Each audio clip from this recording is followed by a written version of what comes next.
Assalomu alaykum. Qizlar, bugun bolalarga sosiskali non pishiraman. O'shanga hozir oldindan solib qo'ydim. Katta kosada bir kosa sut solasizlar.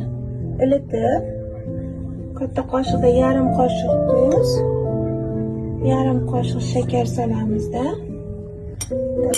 Shunaqa dro'j ishlataman, turetskiy magazindan olganman.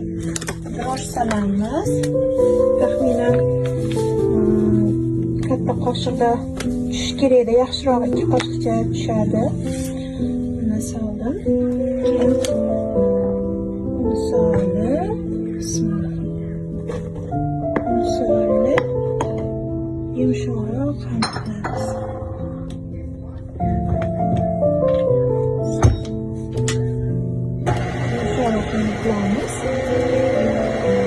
Qizlar, mana sosiskani xamiri ko'tarildi. Bunaqasiga o'rab sosiskachalarni bo'lib tashladim maydalab. Bolalarning og'ziga yarasha bo'lsin dedim, katta-katta qilgim kelmadi. Shunaqa qilib kesib tayyorlab chiqamiz. Ularni surkab chiqdik ustiga sosiskali nonlarimizni. Ortgan xamirga nima ishladik, Shodiyaxon? Nonchalar. Shodiyaxon rosa yordam beryaptilar-da bugun to'xtamasdan. Endi 450 gradusga yarim soatga qo'yamiz, pishadi. Qizlar, sosiskali nonlarimiz tayyor bo'ldi. Baxtiyorjon, keling, tayyor bo'ldi.